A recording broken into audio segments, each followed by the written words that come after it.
हाय दोस्तों, कैसे हैं आप सब। आशा करता हूँ आप बहुत अच्छे होंगे और आपकी तैयारी बहुत अच्छे से चल रही होगी। द काकरा इंस्टीट्यूट में आपका स्वागत है दोस्तों। मैं आपका दोस्त आपके साथ फिर से हाजिर हुआ हूँ एक नई सीरीज लेकर, जो आपके एसएससी जीडी के लिए बहुत ज़्यादा क्या है, मजबूत और टिकाऊ और बहुत ही जानदार और बहुत ही शानदार होने वाली है। ठीक है दोस्तों, तो आज का सेट लगाएंगे, आपका आज का सेशन देखेंगे कि इसमें कितना आपकी तैयारी है कितनी नहीं है। ठीक है दोस्तों, आपको अपने लक्ष्य की ओर चलना है। सबका लक्ष्य सबको नहीं मिलता, ये आप सभी को पता ही है, लेकिन उस तक पहुंचने के लिए बहुत ज़्यादा आपने क्या है, लगन और मेहनत के साथ कोशिश करनी चाहिए। ठीक है दोस्तों, आइए पहला क्वेश्चन देखते हैं। इलाहाबाद प्रशस्ति किसने लिखा है, यानी कि इलाहाबाद प्रशस्ति जो अभिलेख है, एक क्या है, ये भी क्या है भाई, अभिलेख है। पूछा गया है कि इस अभिलेख को किसने लिखा। ये क्या है, एक अभिलेख है। पूछा गया है कि इसके लेखक कौन है, इस अभिलेख के जो लेखक है वो कौन है। कालिदास, हरिसेन, बाणभट्ट या विष्णु शर्मा। तो इलाहाबाद प्रशस्ति जो लेख है, इसके जो लेखक है वो कौन है भाई, ध्यान रखना, हरिसेन। कौन थे भाई, हरिसेन। तो ये बहुत अच्छा क्वेश्चन है, इंपॉर्टेंट भी क्वेश्चन है।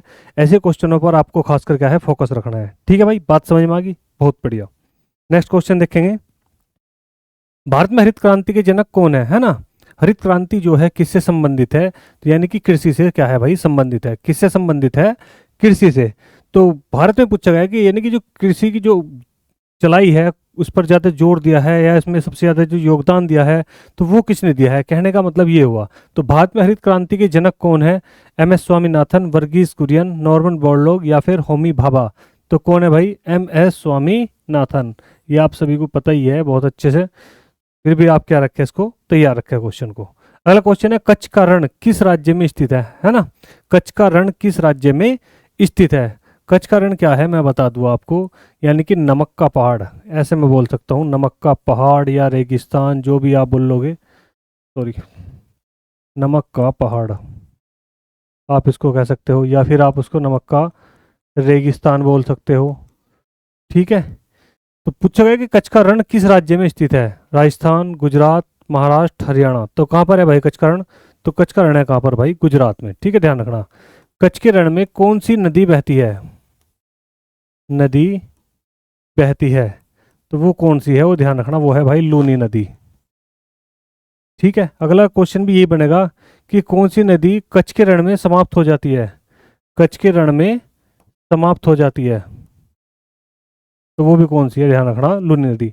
ऐसे क्वेश्चन पूछा है कि कौन सी ऐसी नदी है जो कच्छ के रण से उठ के कच्छ के रण में ही समाप्त हो जाती है, तो वो कौन सी है, लूनी नदी है। बात समझ में आ गई भाई। क्वेश्चन को किसी भी तरह से घुमा सकता है, लेकिन वहां को आपको कच्छ का रण जरूर मिलेगा, है ना। नमक की पहाड़, नमक की राजस्थान, ये कुछ भी आपको जरूर मिलेगा। ऐसा बताया जाता है कि जब हम क्या है, अंतरिक्ष से देखते हैं तो केवल दो चीज दिखाई देती है। ऊपर से जब देखते हैं पृथ्वी के अंदर तो क्या दिखाई देती है, दो चीज। एक तो चीन की दीवार और दूसरा कच्छ का रण। ठीक है भाई, बाकी तो भाई बैठ के ही पता चलेगा, रियल तो उसमें है ना। नेक्स्ट क्वेश्चन देखते हैं, ध्यान से देखेंगे। जैन धर्म के 24वें तीर्थंकर कौन हुए, यानी कि कुल मिलाकर कितने हुए होंगे, 24 हुए होंगे, है ना। तो ये पूछा है कि 24वें ही कौन थे, है ना, ध्यान रखना। यही क्या है, ध्यान रखना भाई, अंतिम भी है। यही क्या है, अंतिम है। कुल मिलाकर कितने हुए थे, 24। तो अंतिम पूछे गए ऋषभदेव, पार्श्वनाथ, महावीर स्वामी या फिर नेमिनाथ। तो कौन हुए 24वें, तो वे कौन थे भाई, महावीर स्वामी। ठीक है, ध्यान रखना, कौन थे भाई, महावीर स्वामी। ठीक है। प्रथम कौन थे, तो ऋषभदेव। प्रथम कौन, ऋषभदेव। ठीक है, ध्यान रखना। महावीर स्वामी, ध्यान रखना, पांचवा महाव्रत दिया। पांचवा महाव्रत, यानी कि ब्रह्मचर्य। ब्रह्मचर्य का जो दिया था वो किसने दिया था भाई, महावीर स्वामी ने दिया था। बात समझ में आ गई। वैसे तो पढ़ने के लिए डिटेल से बहुत कुछ है, लेकिन छोटी छोटी बातें आप क्या है समझते हुए चलेंगे। ठीक है भाई। एवरेस्ट किस देश में स्थित है। माउंट, यानी कि माउंट एवरेस्ट जो है किस देश में स्थित है। भारत में, नेपाल में, चीन में। नेपाल और चीन दोनों में स्थित है। तो माउंट एवरेस्ट जो है जो कहाँ पर है, तो वो कहाँ पर भाई, ध्यान रखना भाई, नेपाल में। ठीक है, ध्यान रखना, कहाँ पर है, नेपाल में। ठीक है। एवरेस्ट मेन रूप से तो ध्यान रखना, वैसे तो चीन में भी है इसका कुछ हिस्सा भारत में भी है, लेकिन मेन रूप में जो है एवरेस्ट को जो माना गया है, वो किस रूप में माना गया, नेपाल में। और नेपाल में इसका नाम है, ध्यान रखना भाई, सागर माथा। नेपाल में इसे किस नाम से जाना जाता है? सागर माता। और विश्व स्तर पर इसका नाम क्या है? एवरेस्ट है। ठीक है, ध्यान रखेंगे, विश्व स्तर पर इसका नाम क्या है? एवरेस्ट। लेकिन यदि नेपाल की बात करेंगे, क्योंकि क्वेश्चन ऐसे भी आपसे पूछा जा सकता है कि एवरेस्ट को नेपाल में क्या कहकर पुकारा जाता है, तो क्या कहकर पुकारा जाता है? सागर माता। ठीक है भाई, ध्यान रखना, बहुत अच्छा क्वेश्चन है ये। विद्युत धारा की इकाई क्या है? विद्युत धारा की इकाई क्या है, यानी कि हम जो नापते हैं विद्युत धारा को, उसको हम क्या कहते हैं अपनी भाषा में, यानी कि विज्ञान की जो भाषा है हम उसे अपनी उसकी भाषा में क्या बोलते हैं? तो विद्युत धारा की इकाई क्या है? वोल्ट, ओम, एम्पियर या फिर वाट। तो क्या है विद्युत धारा की इकाई? एम्पियर। यानी कि इसको जो हम मापते हैं किस रूप में मापते हैं? एम्पियर के रूप में। जैसे कि मैं कहूँ कि घंटे की इकाई क्या है, तो घंटे की इकाई का मतलब है, यानी घंटे को से छोटा मिनट, मिनट से छोटा सेकंड, तो घंटे की इकाई क्या होगी? सेकंड होगी। ऐसे यहाँ पूछा कि विद्युत धारा को जो हम नापते हैं तो उसको किस में नापते हैं? तो एम्पियर में हम उसको क्या है भाई? मापते हैं। ठीक है, नेक्स्ट क्वेश्चन देखेंगे। मौलिक अधिकार किस देश से लिए गए हैं? है ना, मौलिक अधिकार है जो भारत में है, भारतीय संविधान में है, वो किस में है? तो भाग कौन सा है इनका? भाग 3 है भाई, ध्यान रखना। कितने हैं भाई? भाग 3 में। ठीक है, मौलिक है। और आर्टिकल की यदि मैं बात करूँ तो आर्टिकल 36 से कब कहाँ तक है भाई? सॉरी, 12 से कहाँ तक है? 35 तक। 12 से कहाँ है भाई? 35 तक। ठीक है, पूछा ये गया है कि किस देश से लिए गए हैं, तो किस देश से लिए गए हैं? ब्रिटेन, अमेरिका, फ्रांस, रूस। तो किससे लिए गए भाई? अमेरिका से। ठीक है, ध्यान रखना। वर्तमान में जो संख्या है इनकी, ध्यान रखना, मौलिक अधिकारों की संख्या यदि मैं बात करूँ, ऐसे भी क्वेश्चन बनाया जा सकता है। संख्या एक तो मूल है और एक वर्तमान है। तो मूल रूप में तो थे कितने? 7, और वर्तमान में कितने हैं? 6। एक जो हटाया गया, एक क्या करा गया भाई? हटाया गया। एक हटाया, वो कौन सा था? वो था संपत्ति का अधिकार। संपत्ति का अधिकार, उसको क्या कर दिया गया भाई? हटा दिया गया। संपत्ति का अधिकार है ना, ध्यान रखना। और इसको कैसा बना दिया? कानूनी अधिकार। कैसा अधिकार बना दिया भाई? कानूनी अधिकार। और कानूनी अधिकार इसे कौन से आर्टिकल में पहुंचा दिया? 300 कै में। कौन से आर्टिकल में पहुंच गया भाई? 300 कै में। तो ये इंपॉर्टेंट है, ध्यान रखना। संविधान से 5 से 6 क्वेश्चन आपके आने ही आने हैं इन 20 क्वेश्चनों में, एसएससी जीडी में। और जितने भी एग्जाम है वैसे तो सब में ही क्या है, आपको संविधान देखने के लिए मिलेगा। लेकिन फिर भी मैं बता दूं कि संविधान के क्वेश्चनों को आपको ज़्यादा फोकस रखना है। 5 से 6 क्वेश्चन हर एग्जाम में बनने वाले हैं। ठीक है, अगला क्वेश्चन है, संसार का सबसे बड़ा मरुस्थल कौन सा है? संसार का जो मरुस्थल है ना, तो वो कौन सा है संसार का? थार, सहारा, गोबी या फिर कालाहारी। तो संसार की बात हुई है, वर्ल्ड की बात हुई है, तो वर्ल्ड में जो सबसे बड़ा है वो कौन सा है? तो वो है भाई सहारा। ध्यान रखना, सहारा कहाँ पर है भाई? अफ्रीका में। ठीक है, अफ्रीका भी कौन सा हिस्सा है? साउथ हिस्सा, है ना। यदि भारत की बात होती तो कौन सा होता? थार। यदि भारत का पूछा जाता तो कौन सा था भाई? थार, जो राजस्थान में है। थार का राजस्थान कहाँ पर है? राजस्थान में। बात समझ? कालाहारी भी कहाँ है? अफ्रीका में ही है। ठीक है, ध्यान रखना। गोबी का कहाँ है भाई? ध्यान रखना, ये कहाँ है? चीन। गुरुत्वाकर्षण का नियम किसने दिया? है ना, गुरुत्वाकर्षण का नियम किसने दिया? ये आपसे क्वेश्चन पूछा गया है। आइंस्टीन ने, न्यूटन ने, गैलीलियो ने या फिर कैपलर ने। तो गुरुत्वाकर्षण का जो नियम दिया है वो किसने दिया भाई? वो किसने दिया है? आपका गुरुत्वाकर्षण, है ना। बात समझ में आ गई या नहीं? गुरुत्वाकर्षण कहते हैं कि सेब गिरा था किसके सिर पर, और उसने ही उसमें ग्रेविटी के लिए उसमें क्या है, बहुत ज़्यादा संशोधन किया। तो कौन था वो आदमी? बहुत बढ़िया, तो कौन था? न्यूटन। ठीक है, ध्यान रखना।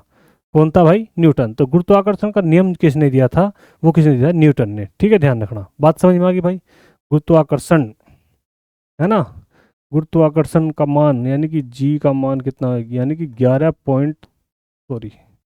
11.2 किलोमीटर प्रति सेकंड की स्पीड से जो भी चलेगा वो गुरुत्वाकर्षण को तोड़ देगा। इसको ही हम क्या बोलते हैं? प्लायन वेग।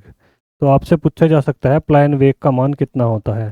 तो प्लायन वेग का मान कितना होता है भाई? 11.2 किलोमीटर प्रति सेकंड, यानी 11.2 किलोमीटर एक बोलते ही जो चीज चलेगी इस गति से, वो ही उसको क्या करेगी? गुरुत्वाकर्षण तोड़ेगी। यानी कि वो ही क्या होगी? पृथ्वी से बाहर हो सकती है, बाकी बिल्कुल भी नहीं।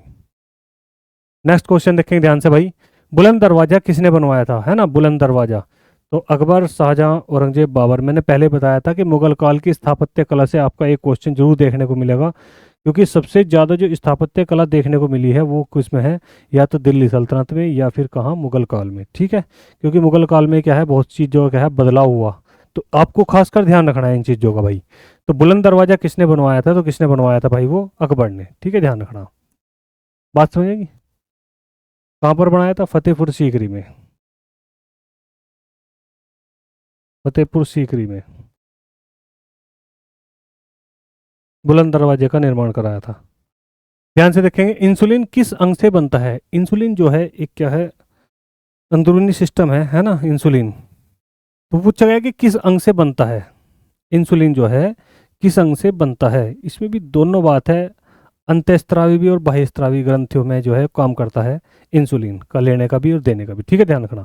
तो इंसुलिन किस अंग से बनता है, हृदय से, यकृत से, अग्नाशय से, गुर्दे से। तो ध्यान रखना कौन से अग्नाशय से। ठीक है, इंसुलिन किस में बनता है, तो अग्नाशय में। ठीक है, ध्यान।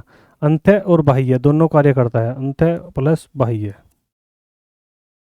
दोनों तरह से कार्य करता है। तो वो क्या है भाई, अपना अग्नाशय, जिसमें इंसुलिन लिए जाते हैं।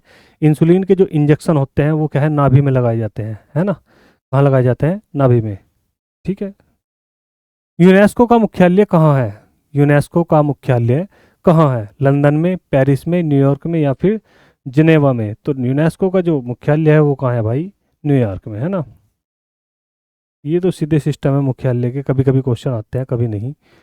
सिंधु घाटी सभ्यता का प्रमुख स्थल कौन सा है, यानी कि सिंधु घाटी सभ्यता थी जो हमारी, उसका जो प्रमुख स्थल के रूप में यदि बात की जाए तो वो कौन सा है। तो उसके लिए ऑप्शन दिए गए हैं, वो है पाटलिपुत्र, हड़प्पा, वैशाली, काशी।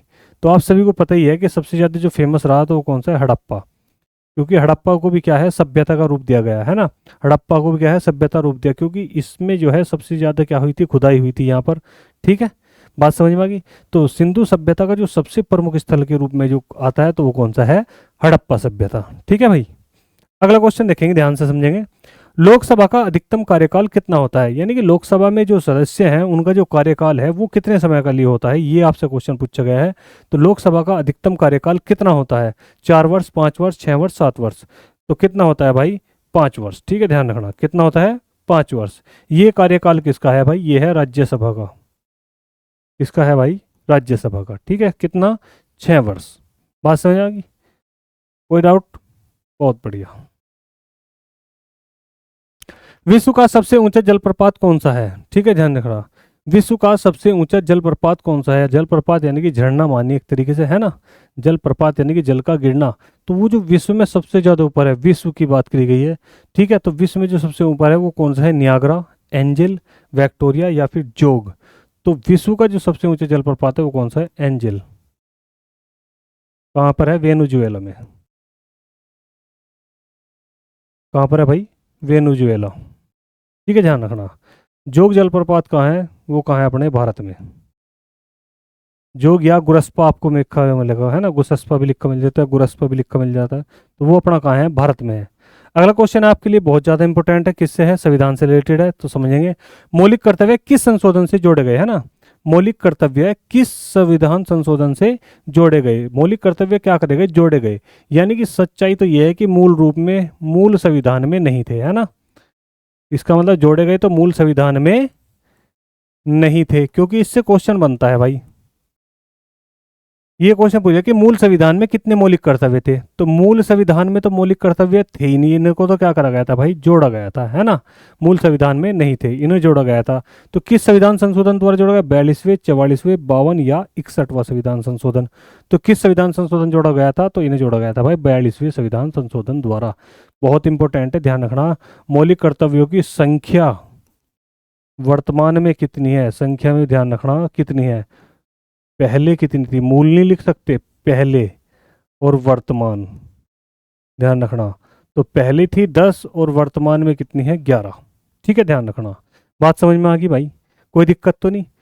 किस समिति द्वारा जोड़े गए, ये भी आपसे क्वेश्चन पूछा जा सकता है, क्योंकि यहाँ से क्वेश्चन पूछना, क्योंकि जोड़ा गया तो इसके लिए बहुत सारे सवाल आपके लिए खड़े हो गए। तो समिति थी कौन सी, तो समिति थी सरदार स्वर्ण सिंह समिति। सरदार स्वर्ण सिंह समिति।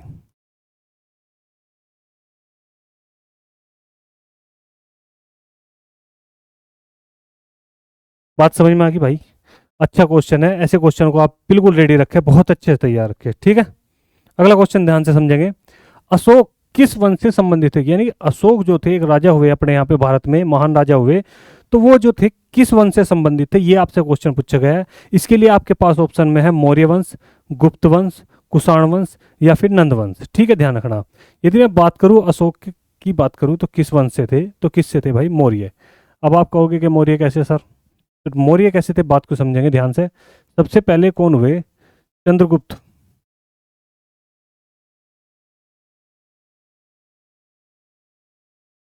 चंद्रगुप्त मौर्य, जिन्होंने क्या है मौर्य वंश की नींव रखी थी। फिर इनका लड़का हुआ बिंदुसार, और बिंदुसार का पुत्र हुआ कौन भाई? अशोक, ठीक है, ध्यान रखना। तो ये कौन से वंश से हो गए? मौर्य वंश से, ठीक है। बाद में कौन सा अपना लिया था? बौद्ध। बौद्ध धर्म की जो दीक्षा दी थी, वो दीक्षा जो दी थी वो किसने दी थी? तो वो दी थी उपगुप्त ने, ठीक है, ध्यान रखना, उपगुप्त ने, ठीक है। बात समझ में आई भाई? तो कौन से वंश से हैं? मौर्य वंश से हैं, ये आपको बात समझनी है। अशोक से भी एक क्वेश्चन आपको बढ़ने के बहुत बहुत ज़्यादा चांस रहते हैं, तो ऐसे क्वेश्चनों को खासकर फोकस रखना है, ठीक है। ओजोन परत किसे रोकती है? ओजोन परत जो है हमारी, वो किसे रोकती है? ये जो ओजोन परत है, तो ये जो है किसको रोकती है? तो आपको पता ही है कि बाहर में क्या है अपने? सूर्य है ना, बाहर क्या है? सूर्य है। तो इससे जो क्या है किरणें आती है, तो इन किरणों में एक किरणें होती है जिसे हम क्या बोलते हैं?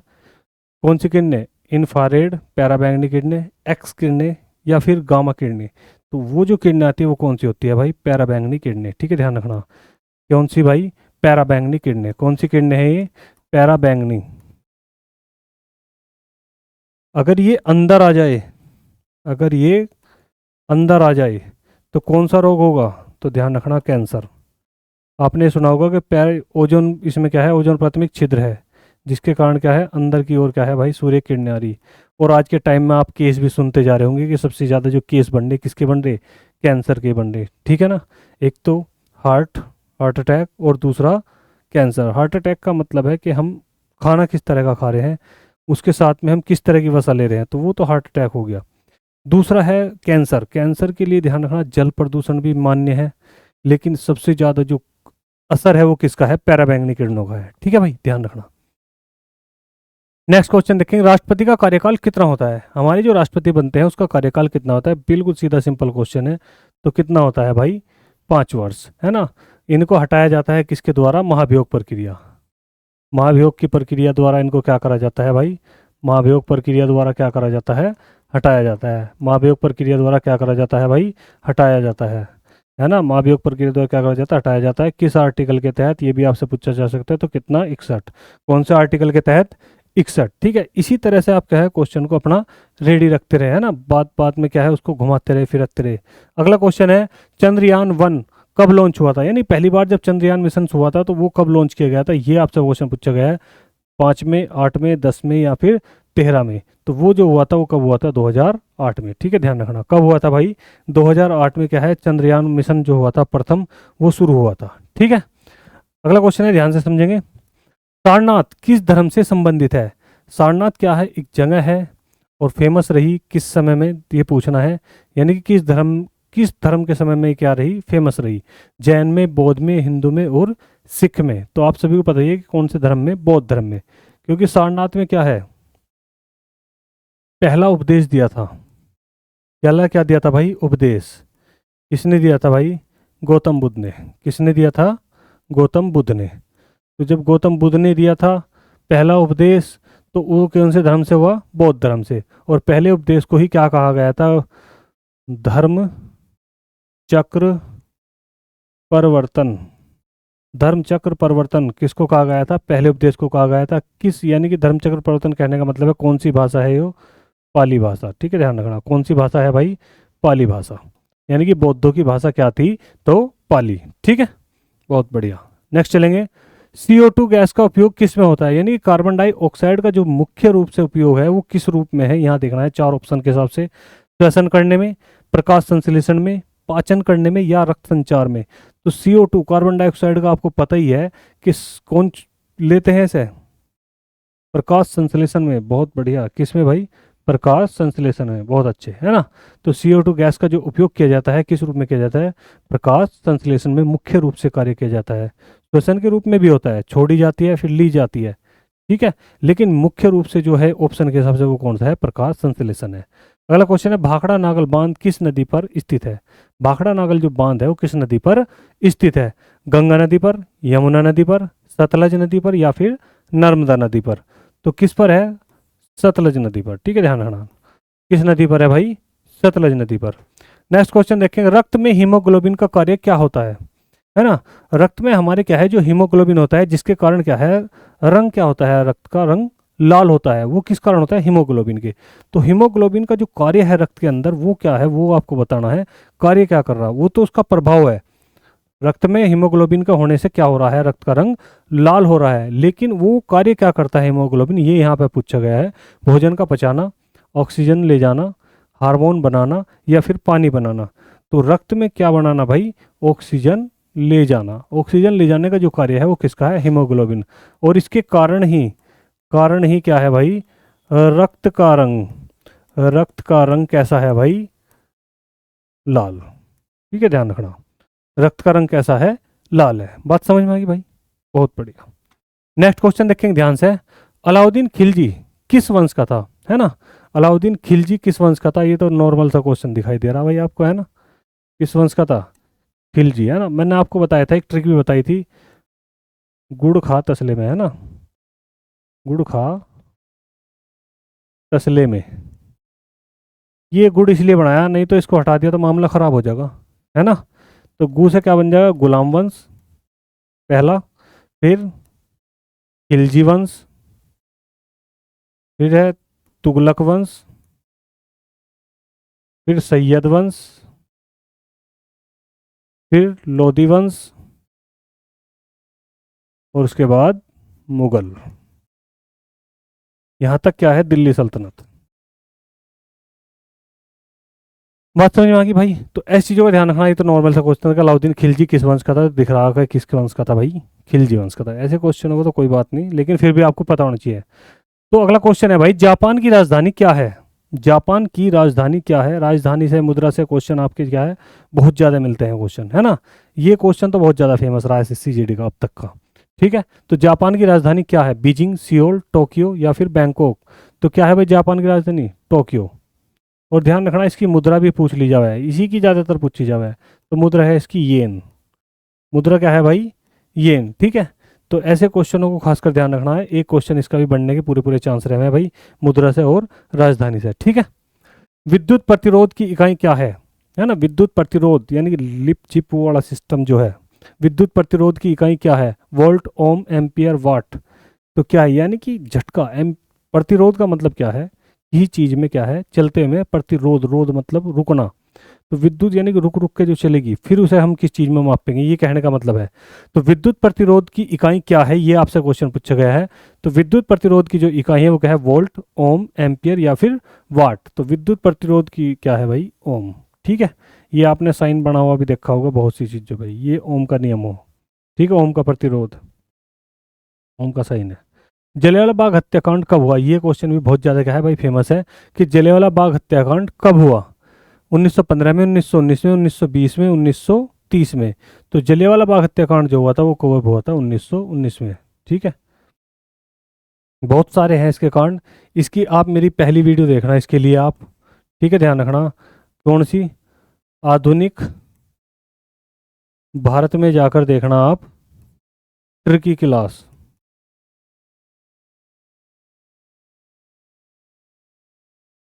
तुर्की से मैंने पढ़ा रखा आपको 1905 से 1947 तक, टोटल ट्रिक।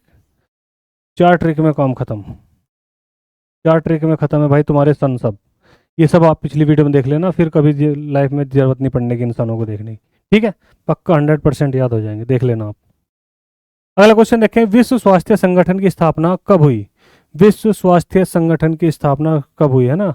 WHO जिसे बोलते हैं, WHO, वर्ल्ड हेल्थ ऑर्गेनाइजेशन की स्थापना कब हुई? तो 1995 में, 1948, सॉरी 1945, 1948, 1950, 1965। तो कौन से में हुई थी भाई? 1948 में हुई थी। ये तो आपको डायरेक्ट याद रखने, है ना। सन का क्वेश्चन तो डायरेक्ट ही आपसे क्या है पूछा जाएगा, तो उसको भी आप ऐसे ही डायरेक्ट याद रखेंगे। तो पृथ्वी का उपग्रह कौन है? पृथ्वी का क्या पूछा गया भाई? उपग्रह पूछा गया है ना। पृथ्वी का क्या पूछा गया? उपग्रह, यानी कि जो पृथ्वी के क्या लगा रहा हो, चक्कर लगा रहा हो, वो उसका क्या होगा? उपग्रह होगा। और पृथ्वी का ध्यान रखना केवल कितना है? केवल एक ही है। केवल कितना है भाई? एक ही है उपग्रह। वो कौन सा है? सूर्य, मंगल, चंद्रमा, शुक्र। तो देखो सूर्य तो क्या है, सीधी बात है, सूर्य तो क्या है? तारा। यहाँ क्या पूछा गया? उपग्रह। तो ये तो तारा है, यो क्या है भाई? ग्रह। चंद्रमा क्या है भाई? उपग्रह। और शुक्र क्या है भाई? ग्रह। इस तरह से भी आप क्वेश्चन को क्या है भाई पकड़ सकते हैं। चंद्रमा को ध्यान रखना। दूसरी मैं बात भाषा में बोल लूँ तो इसे जीवाश्म ग्रह भी कहा जाता है। जीवाश्म ग्रह किसे कहा जाता है, ये आपसे पूछा जा सकता है, तो वो किसे कहा जाता है? ध्यान रखना भाई, चंद्रमा को ही कहा जाता है। ठीक है। और पृथ्वी का एकमात्र उपग्रह है वो कौन सा है? वो चंद्रमा ही है। ठीक है, बात समझ में आ गई। तो जीवाश्म ग्रह भी लिखा हुआ है, तो आप बिल्कुल भी मत घबराना। केवल जीवाश्म ग्रह केवल क्या है? नाम है, और कुछ नहीं है। किसका? चंद्रमा का। ठीक है, बहुत बढ़िया। नेक्स्ट क्वेश्चन देखेंगे ध्यान से भाई। अगला क्वेश्चन है, अकबर का दरबारी इतिहासकार कौन है? यदि आप मेरी लाइव वीडियो थी उसमें आप देखोगे तो ये क्वेश्चन वहां भी था कि अकबर का दरबारी इतिहासकार कौन है, यानी कि जिसने क्या लिखा था? अकबरनामा लिखा। एक पुस्तक लिखी गई थी उस समय बस, अकबरनामा। और इसी का एक पार्ट था, थर्ड पार्ट की यदि मैं बात करूं तो उसका नाम था आईने अकबरी। इसी यही है, वो सेम ही है, आईने अकबरी। आप ये भी पढ़ सकते हो, मैं कहने का मतलब ये है कहीं कहीं आपको ये भी लिखा मिल जाएगा। नहीं तो वास्तव में जो नाम था वो था अकबरनामा। तो अबुल फजल, बदायूनी, तानसेन, बीरबल, तो वो कौन थे? ठीक है, ध्यान रखना, अबुल फजल। तो दरबारी इतिहासकार जो हुए वो कौन हुए? अबुल फजल हुए। अगला क्वेश्चन है, संविधान का संरक्षक किसे कहा जाता है, यानी कि संविधान की जो रक्षा करेगा वो कौन होगा? तो उसके लिए ऑप्शन में है आपके संसद, राष्ट्रपति, सर्वोच्च न्यायालय और प्रधानमंत्री। ठीक है। तो संविधान का जो संरक्षक है वो कौन है? आप सभी को पता है, संविधान के बाद यदि किसी चीज़ का नंबर है तो वो क्या है भाई? सर्वोच्च न्यायालय। ठीक है। कौन सा है? सर्वोच्च न्यायालय, जो संविधान की क्या करता है? रक्षा करता है। लाल रक्त कण कहाँ बनते हैं, है ना, यानी कि red blood cell, RBC. RBC कहाँ पर बनती है? तो कहाँ पर? हृदय में, अस्थि मज्जा में, यकृत में, या फिर फेफड़ों में। तो कहाँ पर बनेगी लाल रक्त कणिकाएं? अस्थि मज्जा में। ठीक है, ध्यान रखना। पूछे जा सकते हैं कहाँ बनते हैं, फिर पूछे जाते हैं कहाँ समाप्त होते हैं। समाप्त कहाँ होते हैं? तो वो ध्यान रखना, उसके लिए है पलीहा। कहाँ पर समाप्त होते हैं? पलीहा में। ये भी चीज़ें ध्यान रखें, वाइट ब्लड सेल हो या रेड ब्लड सेल हो तो कहाँ पर समाप्त हो जाते हैं? पलीहा में। ठीक है। अगला क्वेश्चन है, ध्यान से समझेंगे। ट्रांसफार्मर किस सिद्धांत पर कार्य करता है? जो ट्रांसफर है फार्मर है हमारा, वो किस सिद्धांत पर कार्य करता है? ओम के नियम पर, फैराडे के नियम पर, न्यूटन के नियम पर, या फिर पास्कल के नियम पर? तो वो किसके नियम पर काम करेगा भाई? फैराडे के नियम पर। ठीक है, ध्यान रखना, बात समझ में आई। नेक्स्ट क्वेश्चन देखेंगे ध्यान से। अगला क्वेश्चन है, दिल्ली सल्तनत का अंतिम शासक कौन था? दिल्ली सल्तनत का अंतिम शासक कौन था, है ना? दिल्ली सल्तनत का अंतिम शासक कौन था? दिल्ली सल्तनत की अभी ट्रिक लिखवाई थी। तो सबसे बात था गुड़ खा तसले में, तो फिर मुगल काल आ गया था, है ना, वो तो बाहर से आया था। तो ले मतलब यानी कि लोधी वंश। एक बात तो हमने पकड़ ली कि कौन सी भाई? लोधी वंश।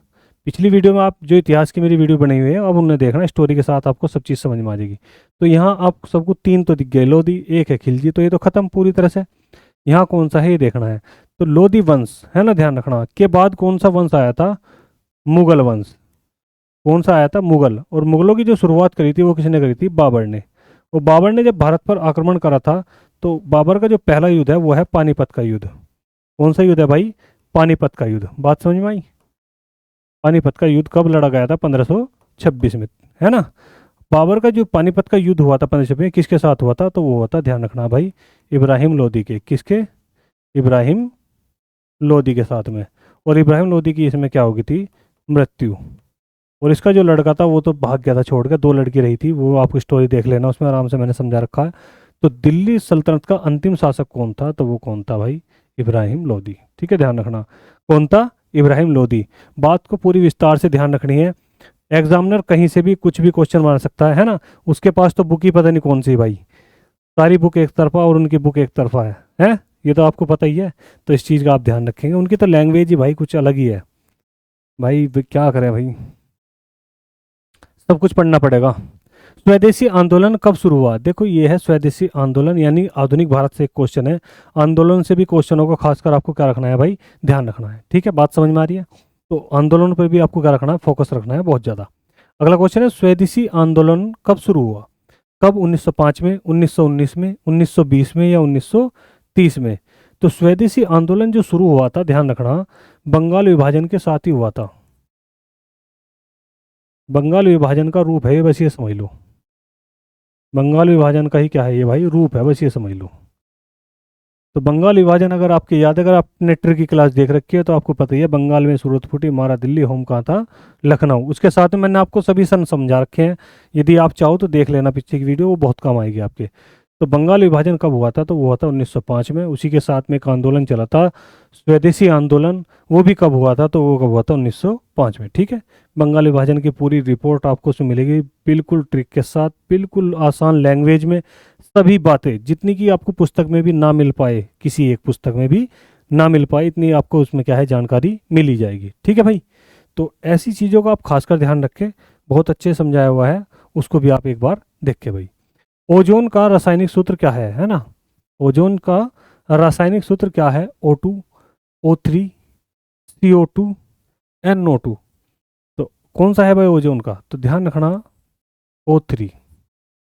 कौन सा है भाई? O3, क्योंकि O2 तो आपको पता ही है, O2 क्या है, ऑक्सीजन है ना, और CO2 कार्बन डाइऑक्साइड है, तो उसके लिए क्या है, O3। अगला क्वेश्चन है, लोकसभा सदस्य न्यूनतम आयु, यानी कि लोकसभा का सदस्य बनने के लिए न्यूनतम कितनी आयु होना आवश्यक है? ठीक है, यानी कम से कम कितनी आयु हो, 21 वर्ष, 25 वर्ष, 30 वर्ष या फिर 35 वर्ष? तो ध्यान रखना, लोकसभा के लिए तो केवल भाई 25 वर्ष ही काम कर जाएगी, है ना, और राज्यसभा के लिए 30 वर्ष। ऐसे ही सब चीज़ जो कवर करते चलेंगे, है ना। 30 वर्ष, 35 वर्ष की यदि मैं बात करूँ तो ये किस किस के लिए है भाई? राष्ट्रपति के लिए है अपने, और राज्यपाल के लिए है भाई। ठीक है, इनका भी खासकर ध्यान रखना, इन दो के लिए भी क्या है, 35 वर्ष है। राज्यसभा के जितने भी होंगे उनके लिए कितना है, 30 वर्ष है, और इसके लिए कितना, 25 वर्ष है। यदि मैं 21 वर्ष की बात करूं तो इसके लिए भी है भाई, ग्राम प्रधान। ग्राम प्रधान बनने के लिए भी आपकी आयु कितनी होनी चाहिए, 21 वर्ष होनी चाहिए। ठीक है भाई, और मतदाता के लिए 18 वर्ष। K2 कहाँ स्थित है ना? K2, K2 यानी कि गॉडविन ऑस्टिन, गॉडविन ऑस्टिन, इसके ऊपर तो सारा ही झगड़ा भाई, गॉडविन ऑस्टिन। ठीक है, तो K2 कहाँ स्थित है? भारत में, पाकिस्तान में, नेपाल में या फिर चीन में? बहुत बेहतरीन क्वेश्चन है, ज़्यादा बहुत ही ज़्यादा अच्छा क्वेश्चन है। तो K2 कहाँ पर स्थित है? क्योंकि हम किताबों में पढ़ता रहे गॉडविन ऑस्टिन, ये पढ़ नहीं रहे कि कहाँ पर स्थित है, इसलिए क्वेश्चन ये तैयार हुआ कि कहाँ पर स्थित है। तो कहाँ पर है, ध्यान रखना भाई, कहाँ पर? पाकिस्तान में, यानी कि जो POK का हिस्सा है, वो जो POK आपने सुना वहाँ पे ये ध्यान रखना भाई, K2। पाक अधिकृत कश्मीर में ही क्या है, चला गया अपना K2 है। ठीक है, ध्यान रखना, आ जाएगा वापस, कोई बात नहीं। संशोधन चल रही, जैसे संविधान में संशोधन है, ऐसे ही सीमाओं में भी क्या है, संशोधन है भारत का। भारत तो संशोधन करते ही चल रहा भाई, बढ़ेगा या फिर घटेगा जो भी होगा देखा जाएगा। मलेरिया किससे होता है? मलेरिया जो फैलता है, यानी कि जो चलता है, वो किससे चलता है, कहने का मतलब ये है, तो बैक्टीरिया से, वायरस से, प्रोटोजोआ से या फिर फंगस से? मलेरिया किससे चलता है? बैक्टीरिया, वायरस, प्रोटोजोआ या फिर फंगस? तो ध्यान रखना, यो मलेरिया जो चलेगा वो किससे चलेगा, प्रोटोजोआ से। किससे चलेगा भाई, प्रोटोजोआ से, क्योंकि इसके लिए एक स्पेशल है, वो क्या है, मच्छर, है ना। मलेरिया जो किससे फैलता है, मच्छर से। मच्छर तो बहुत है लेकिन स्पेशल है, तो इसलिए क्या बोले, प्रोटोजोआ। एक नई प्रजाति है मादा मच्छर है, एनफिलीज, एनफिलीज, मादा मच्छर, मादा सही है ना, मादा मच्छर, यानी कि खून चूसने के लिए मादा। ठीक है, नर नहीं है, मादा है, इसका ध्यान रखना आपको। तो मलेरिया किससे फैलता है, प्रोटोजोआ से, क्योंकि प्रोटोजोआ में क्या है, मच्छर की एक नई स्पेशल प्रजाति है जिसका नाम है एनफ्लीज। जब स्पेशल कुछ होगा तो समझ लो प्रोटोजोआ होगा, है ना। बैक्टीरिया तो है ही चल रहा जो जीवाणु, वायरस तो एक हवा होती है, हवा के साथ चलने वाला वायरस होता है। फंगस जहाँ होगा वहीं होगा। ठीक है, बात समझ में भाई। चलो अगला क्वेश्चन देखेंगे ध्यान से। अम्ल का पीएच मान कितना होता है? बहुत बेहतरीन क्वेश्चन है। अम्ल का पीएच मान कितना होता है? आपको ऐसा लग रहा होगा जो नए ट्रेंडिंग बच्चे हैं तो उनको 7 7 7 0 दिखाई दे रहा होगा, लेकिन इनका मतलब है केवल 7। इसका मतलब है क्या? केवल 7, या फिर है 7 से ज़्यादा। इसका मतलब है भाई 7 से कम, या फिर 0 पर पीएच के। तो अम्ल का मान जो होता है वो कितना होता है? अम्ल का मान मैं बता दूं। अम्ल जो पाया जाता है हमारा कितनी कंडीशन में पाया जाता है? अम्ल का जो पीएच मान होता है वो कितना है? तो 1 से 6 के बीच। कितना भाई? 1 से 6 के बीच। तो कौन सा ऑप्शन सही होगा? केवल 7 में अम्ल पाया जाएगा? नहीं। 7 से ज़्यादा में? नहीं, क्योंकि 1 से 6 तक तो अम्लीय है। 7 से कम? बिल्कुल सही बात है। तो कितना भाई? 7 से कम। ये आपका क्या होगा? आंसर होगा। ठीक है, 1 से 6 तक क्या है? अम्ल। 7 अत्ते ही क्या हो जाता है? 7 अत्ते उसे क्या बोल रहे हैं हम? उदासीन। जैसे ये केवल 7 है, इसको हम क्या बोल लेंगे? उदासीन। ना इधर ना उधर। ठीक है, और 7 से ज़्यादा होते क्या हो जाए भाई? 7 से जैसे ही ज़्यादा होगा तो उसे हम क्या बोल लेंगे? क्षारीय। ठीक है, 7 से जैसे ही कम होगा तो उसे हमने क्या बोल दिया? अम्ल।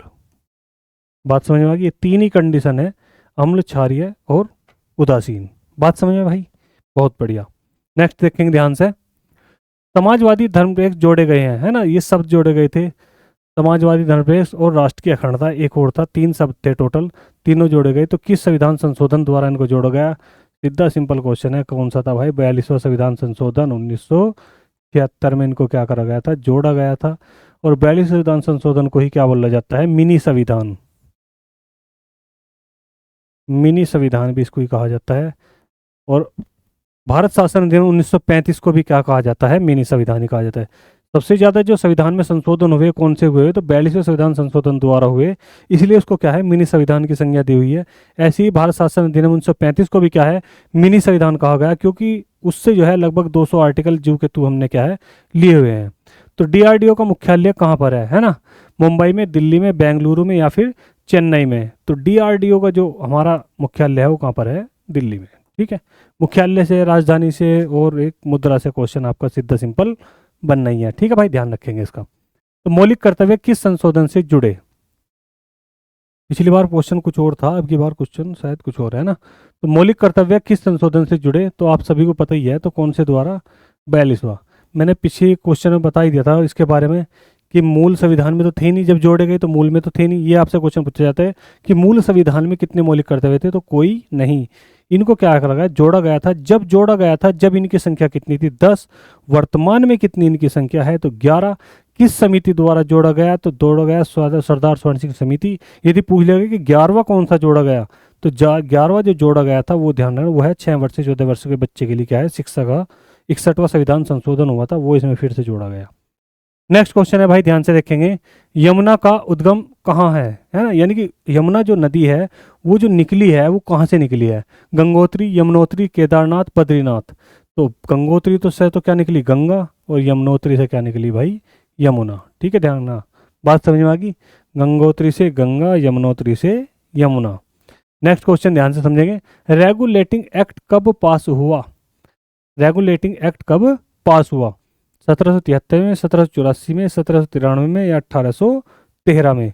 तो रेगुलेटिंग एक्ट जो पहली बार हुआ था वो कब हुआ था? 1773 में। ठीक है, ध्यान रखना। भ्रष्टाचार को रोकने के लिए क्या है? एक्ट बनाया गया था। वास्तव में तो वारेन हेस्टिंग ने क्या है? बहुत ज़्यादा भ्रष्टाचार किया था, और इस एक्ट में भी उसको ही रखा गया था।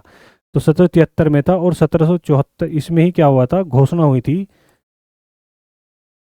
इसमें क्या हुई थी? एक घोषणा हुई थी, किसके लिए? सुप्रीम कोर्ट के लिए। किसके लिए हुई थी भाई? सुप्रीम कोर्ट के लिए, कि सुप्रीम कोर्ट बनाया जाएगा।